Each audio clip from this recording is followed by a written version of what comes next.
Sí, que... sí. Ajá, Ya. ok, ya se A está ver, grabando la información. Ya. perfecto.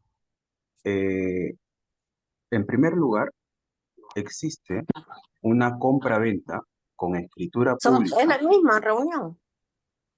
Sí, todos estamos Esta acá. es la misma reunión. La anterior se han borrado porque Me han hecho X. salir, es que no sé, me dijo Sí, Renzo que esta. saliera de ahí, Sí, pero es la esta es la misma. única. Sí, sí. Pero ahí Es no esta está la Daniel, no está Raquel. Y ahorita están ingresando pero ya. no, Se ha confundido. esta es la oficial.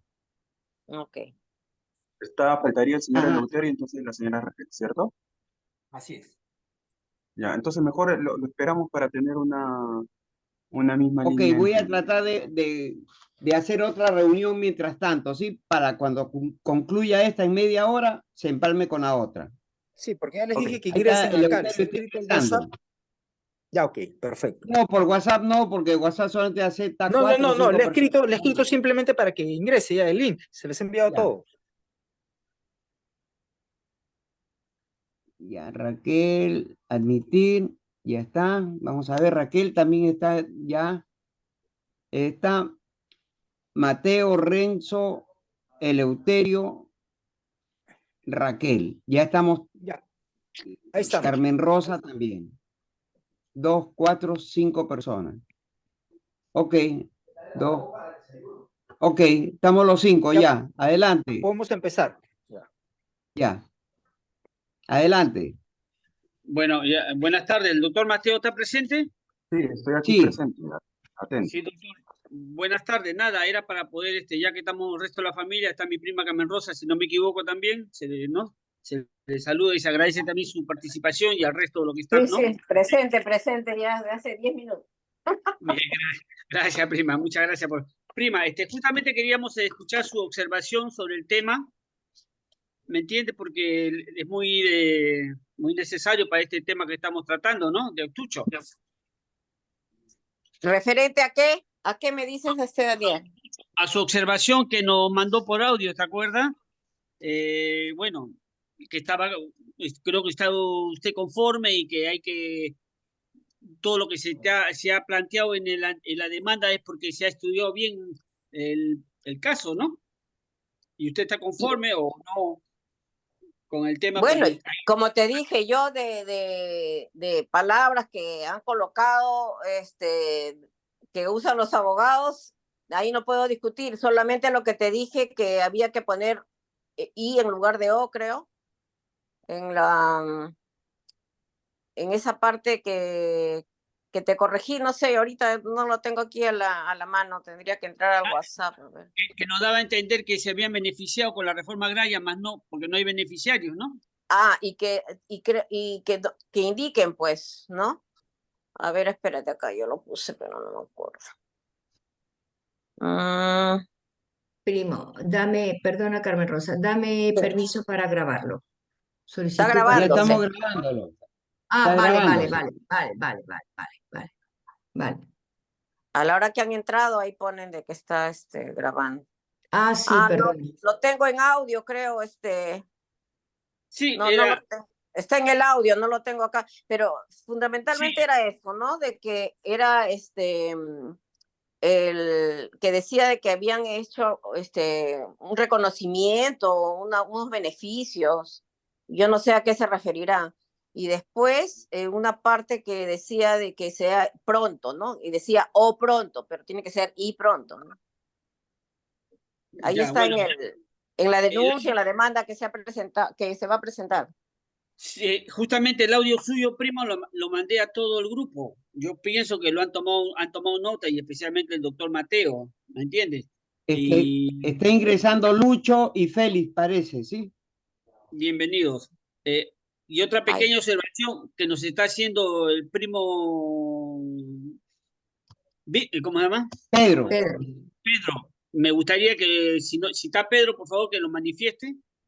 No creo que no está Pedro, no está Pedro. Bueno, pero tú, Salomón, manifiesta, Mateo, escuchas, ¿no? Sí, lo escucho. Estoy Sí, ya escuchando le atentamente. informé a Mateo lo que me habían dicho a mí.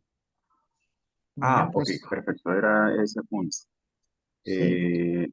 Respecto a lo que me ha comentado sobre la reversión por el supuesto de no cumplir con los requisitos de la reforma agraria, ese fundamento para revertir la propiedad, al menos en los documentos legales que he tenido a la vista, que vendría a ser la escritura pública de la propiedad en Chachapoyas, las dos resoluciones supremas donde se revierte la propiedad a favor del Estado, no indica ese fundamento. El fundamento principal que hemos nosotros podido apreciar es que, por ejemplo, en registros públicos consta una escritura pública de compra-venta. O sea, quiere decir que su abuelo en vida, señor Eleuterio Sánchez Lozano, frente a un notario público con la vendedora Felipa Mori Dávila, han hecho la compra-venta de los 2/3 del Fondo Octucho. Y esto ha sido en el año 1907.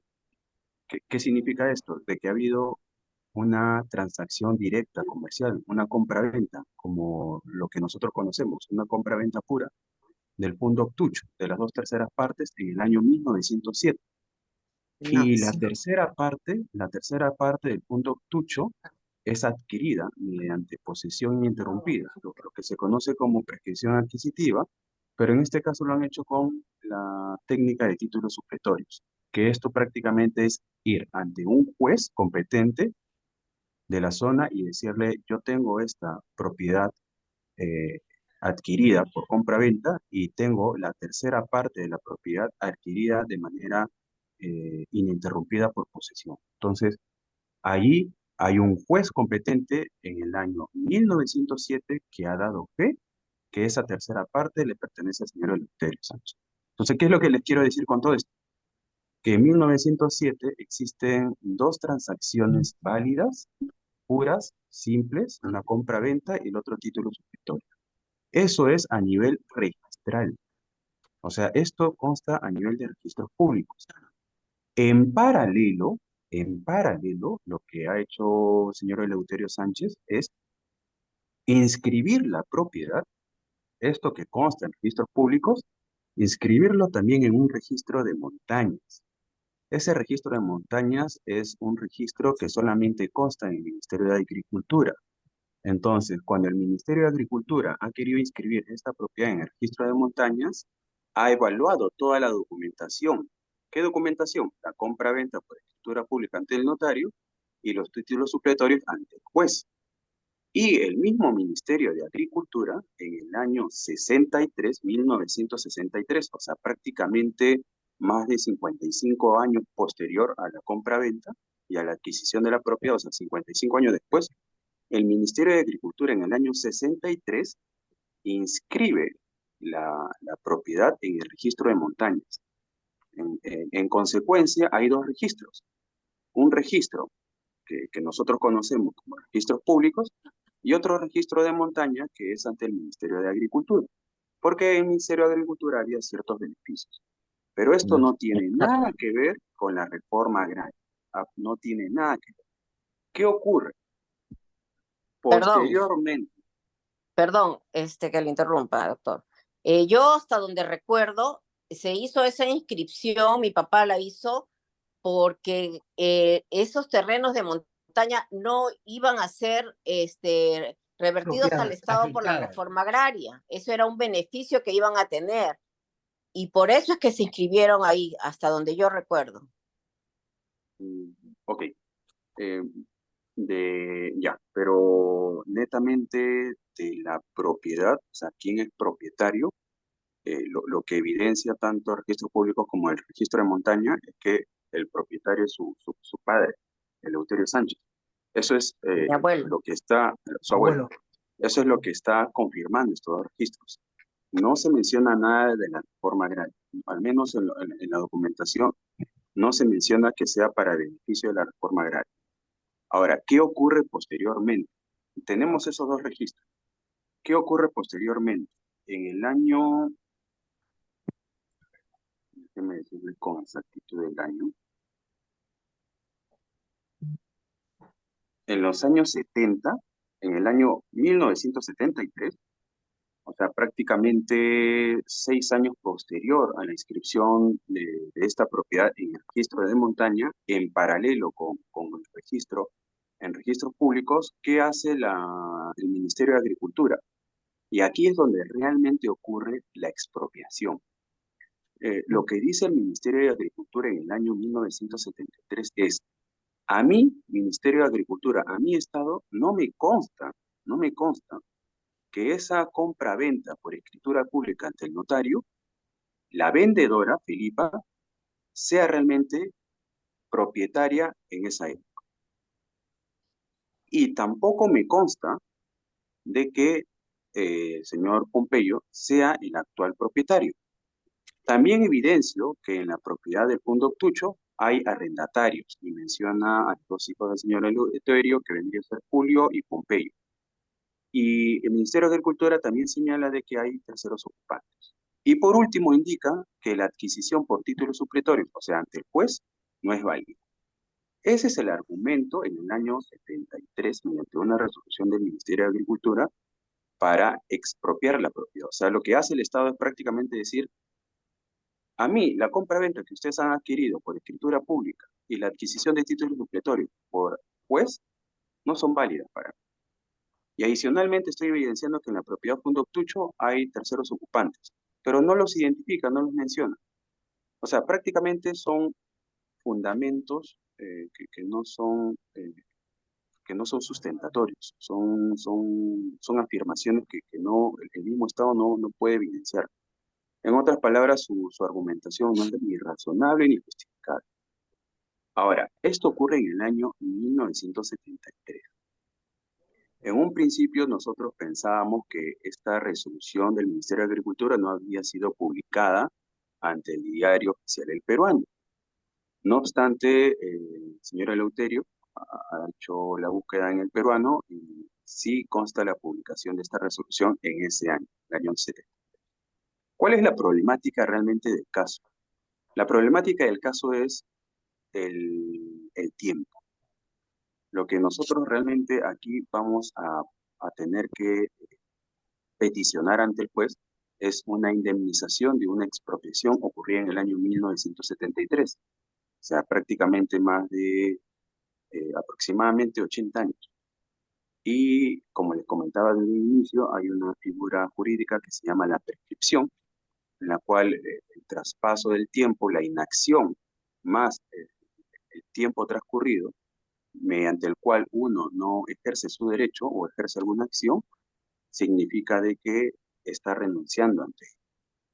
Ahora, más adelante, nuestros argumentos, lo que nosotros señalamos es, y ahí sí es un argumento que nosotros hemos estirado, es decirles: ok, la resolución de la reversión de la propiedad al Estado es en el año 73. Pero, las acciones de beneficio de la reforma agraria ocurrieron a partir del año 90. Y en el caso del Fundo Tucho, recién ocurrió en el año 2002. Hay una resolución en la cual es emitida por, déjenme decirles el año en específico.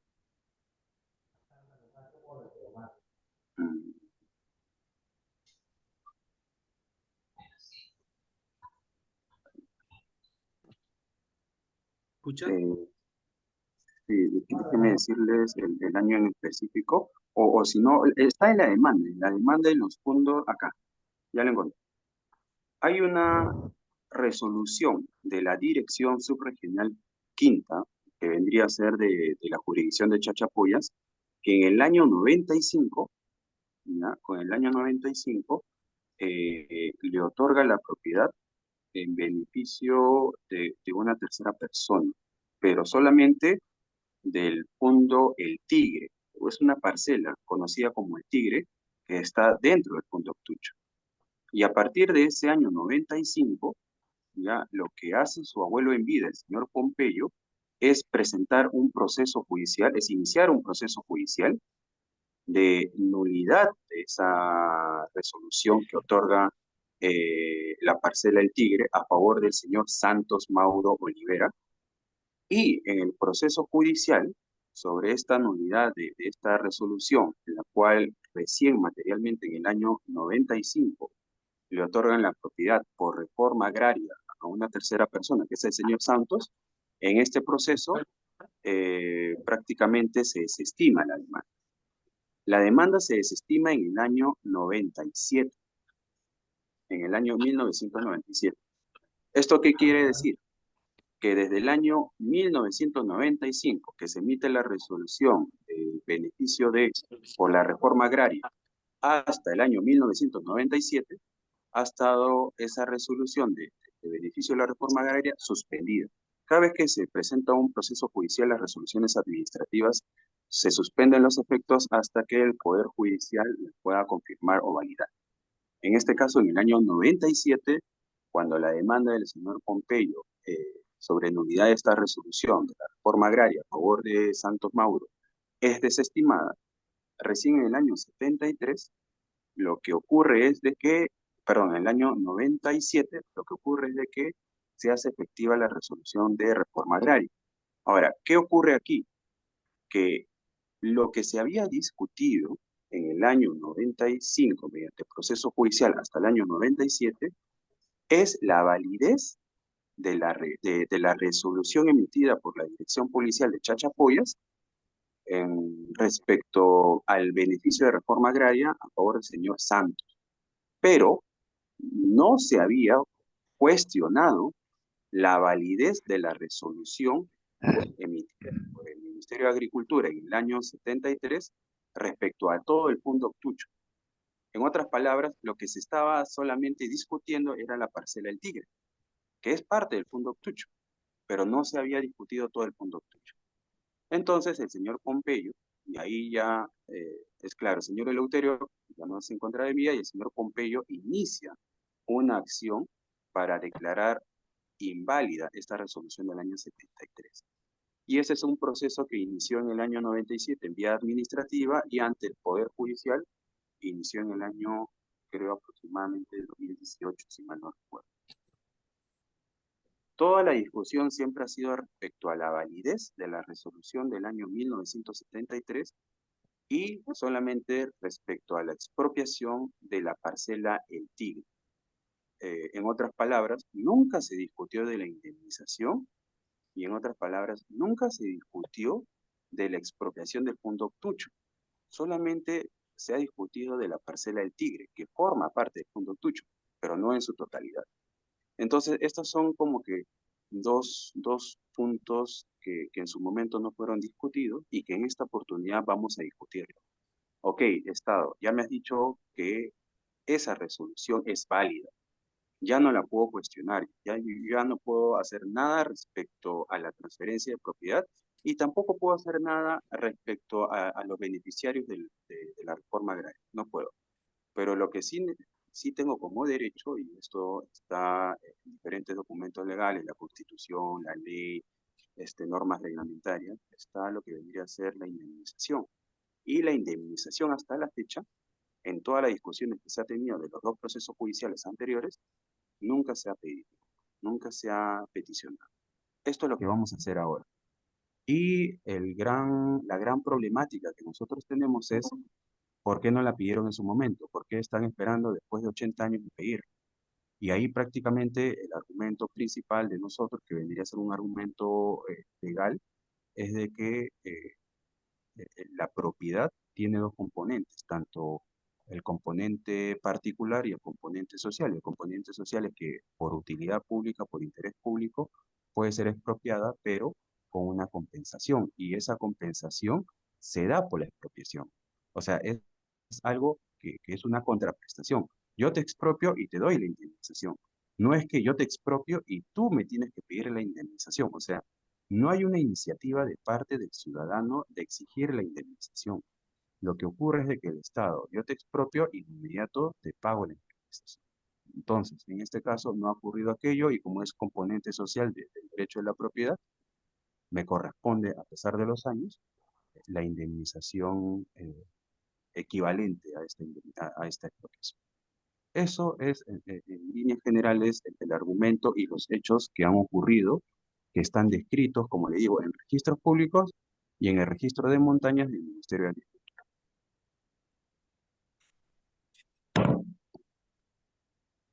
Bien. Estimado Mateo, quisiera que en unas cuantas palabras, porque no todos los que estamos escuchando aquí estamos claros de lo que usted ha dicho y cuál es la situación real según su punto de vista, por lo que ha visto los documentos.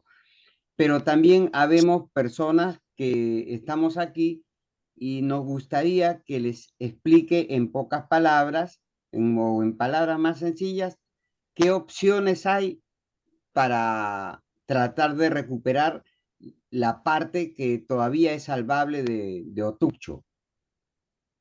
No hay ninguna posibilidad para poder recuperar la propiedad.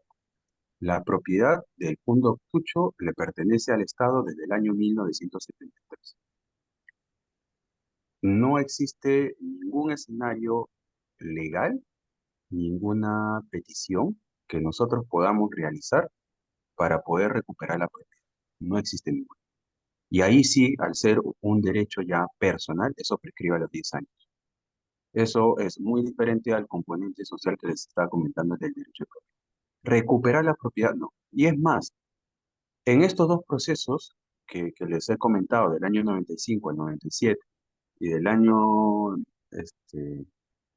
perdón, y del año 2002 hasta el 2018, que acabó mediante casación ante la Corte Suprema, ya se ha discutido sobre la validez de la resolución que expropia Ok, la expropia. amigo Mateo, disculpa. ¿Y la indemnización? ¿Sí se puede luchar por la indemnización? Sí, correcto, la indemnización.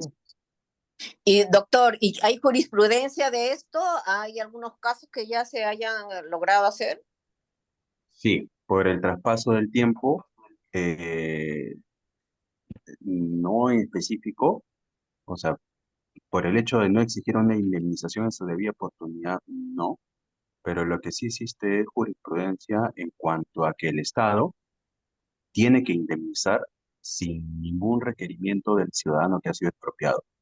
Y también hay jurisprudencia respecto del cual, eh, si el ciudadano ha presentado una reclamación sobre la validez de expropiación, entonces este reclamo de la validez de expropiación suspende el derecho o suspende el tiempo transcurrido de no solicitar la indemnización. Y lo que nosotros tenemos es Ah, desde el año 2002 hasta el 2018, que se ha discutido la validez de la exacto. expropiación, Ajá. tenemos ese periodo en el cual nosotros vamos a argumentar de que ha habido un ejercicio del derecho, que si bien no ha estado encausado en la indemnización, pero forma parte de ella, por más de que nosotros no la hayamos pedido. Ah, ya, ya. Entonces sí se puede hacer valer ese derecho. Sí se Y puede hacer valer el Renzo, derecho, pero ¿Qué tiempo es el que permite para que uno pueda hacer esta solicitud? No, o co- sea, normalmente. correcto, Lo, correcto, lo, pero lo que va a ocurrir aquí es que, como les comentaba también anteriormente, las probabilidades de éxito de tener una resolución favorable, al menos dentro del ordenamiento peruano, va a ser del 50%. Es que el problema, como les comento nuevamente, es el tiempo. Entonces puede ser que al Estado peruano no le va a convenir otorgar una indemnización de un fondo en la cual ya transcurrió bastantes años. Y lo segundo es lo problemático de poder determinar cuál es el valor, si es el valor en el año 73, si es el valor en el año 2002 o si es el valor a la fecha. Y segundo, y lo tercero es que va a demandar presupuesto público. Entonces, ¿qué ocurre? Ocurre que ya hay una consigna. Es más, actualmente hay problemática respecto a los bonos sociales de las expropiaciones que hubo por la reforma agraria, porque no todos los bonos sociales han sido pagados por el Estado y el Estado paga cada año un porcentaje de estos bonos sociales. En conclusión, hay una problemática con las indemnizaciones por las reformas. Entonces, y más el año transcurrido, lo más probable es de que esto los termine nietos ante ya el van a Tribunal cobrar nuestros Constitucional. nietos. Y esto es, Disculpe, claro, sí. esto va a disculpe, terminar doctor al Mateo, Tribunal Constitucional. Sí. disculpe, mire, estamos por concluir con el tiempo que nos ha dado, ¿no? Tiempo gratuito que nos da Zoom. Si por casualidad se corta la comunicación, esperen unos 10 minutos que yo Sí, vuelvo a reconectar, sí, y mandar la nueva invitación. Ok, ya, no se prosigamos preocupe. todavía hasta que... Ok, Mira, entonces, donde yo sí creo que vamos a obtener una respuesta favorable a nuestra petición va a ser ante la Corte Interamericana de Derechos Humanos. Ahí sí hay ya jurisprudencia de la Corte Interamericana de Derechos Humanos de que el Estado, al castigar a los ciudadanos con la expropiación, tiene como un deber, no solamente de compensar, sino un deber íntegro de velar por la satisfacción de sus derechos. O sea, en palabras cortas es, el Estado sí o sí tiene que pagar. Y entonces, al ser una Corte Interamericana, que es prácticamente derecho internacional, la cual le exige a un Estado pagar las indemnizaciones, el Estado peruano sí cumple. Ahí sí yo creería que las opciones son más ventajosas, más favorables. Pero para ir a la Corte Interamericana de Derechos Humanos, yo tengo que seguir unos pasos. Y los pasos son, primero, exige tu derecho en tu ordenamiento interno. O sea, lo que nos dice es, primero, peticiona ante los tribunales peruanos, termina con tu petición, si es desfavorable, recién puedes venir a la Corte Interamericana de Derechos Humanos. Entonces, lo que nosotros estamos haciendo es primero exigirlo aquí internamente, hacer todo lo posible para que el Tribunal Constitucional pueda acoger nuestro argumento y en el peor escenario, si es que al llegar al Tribunal Constitucional, pero primero tenemos que pasar primera instancia, segunda instancia y luego ir al Tribunal Constitucional, es recién encauzar toda esta petición ante la Corte Interamericana de Derechos Humanos. El tiempo es, ahí vamos a tener que tener mucha paciencia, al menos todo el proceso constitucional nos va a demorar de 2 a 4 años y si vamos al Tribunal Constitucional, por lo menos va a demorar entre 1 a 2 años. Esto quiere decir que para ir a la Corte Interamericana de Derechos Humanos, aproximadamente entre de 6 a 8 años. Y en la Corte Interamericana de Derechos Humanos, hasta que acojan nuestra petición, por lo menos otros 5 o 6 años más. Entonces, este proceso que vamos a iniciar sí va a ser demandante en tiempo. Ahí vamos a tener que tener la paciencia suficiente para seguir con la reclamación. Y en paralelo se había también ideado otras estrategias para evitar cualquier tipo de falencia en el proceso. ¿Qué tipo de estrategia? Aparte de nosotros pretender la demanda ante los juzgados constitucionales para luego ir al Tribunal Constitucional, también lo vamos a plantear ante los jueces ordinarios, que vendría a ser juzgado contencioso administrativo. ¿Por qué? Porque es posible que los jueces constitucionales nos digan a nosotros, a ver, señores, ustedes han esperado más de 80 años, ¿por qué este proceso tiene que ser urgente? No, vayan ustedes a los jueces ordinarios, sigan la vía ordinaria, que ustedes tienen el tiempo suficiente. Y si nos dice eso, bueno, en paralelo nosotros ya estamos presentando la demanda ante el contencioso administrativo. Eh, y ahí sí vamos a necesitar más tiempo. El tiempo que les he comentado, por lo menos en los jueces ordinarios, aumenten de 2 a 4 años más. Entonces, es una espera que vamos nosotros a tener que asumirla y siempre seguirá avanzando. Entonces, le la pongo todo este recomendación. panorama, le pongo todo este panorama para tener en cuenta de que va a ser un proceso fuerte, pero con buenos argumentos. Y vamos a tener Gracias, estimado sí, amigo Mateo. Este, nos parece bien claro lo que nos ha explicado, ¿no? Más claro, no ha habido quien nos ha explicado de esa manera. Lo que sí tenemos que hacer nosotros es ir instruyendo poco a poco a nuestros hijos de todo este proceso, todas las cosas para que ellos, si en caso no estemos, continúe la lucha. Porque, si vamos por lo tucho, porque de lo contrario, a veces no le comentamos a nuestros hijos porque están en otras cosas y no vamos a volver a pasar otro tiempo igual. Entonces tenemos que comenzar como estrategia, también ir comentándole a los que podamos, a nuestros hijos, para que tengan conocimiento de toda esta información que se está dando y que nos aclara pues realmente cuál es la real situación. Gracias. Adelante. Doctor Mateo, una pregunta. Sí. El proceso que llevó el abogado Leiva, que fue también largo de cerca de como de 10 años y que claro, y no se vio fruto, todo ese proceso también sirve por si nos dicen que tenemos que volver mejor dicho, a otro juzgado, mejor dicho, retroceder. ¿No vale todo el proceso que se ha seguido con el doctor Leiva? Sí, justamente en la demanda señalamos como uno de los argumentos es de que en todo ese proceso judicial, en ninguna, ni en primera instancia, ni en segunda instancia, ni de la Corte Suprema en Casación, el Estado ha ofrecido compensación. El Estado en ninguna parte de todo ese proceso largo ha ofrecido una indemnización. Entonces ahí nosotros estamos señalando de que hay como que un relajo del Estado de no respetar los derechos. Entonces sí, todo ese proceso largo sirve para nosotros. Es más, nosotros lo estamos considerando como una suspensión a la prescripción del derecho que ustedes tienen de la indemnización, porque estamos ejerciendo nuestro derecho, pero el Estado no nos está atendiendo. Entonces, sí nos sirve. Amigos, en unos minutos nos van a cortar, ¿sí? Voy a apagar esta reunión y en 5 minutos volvemos nuevamente. Voy a enviar el link al grupo que tenemos. Entonces, Vale. comercial y regresamos. Así es. Nos vemos. La Hasta palabra. luego. Ok, ok. Venga, Ya. Mateo, hasta ahora, hasta ahora.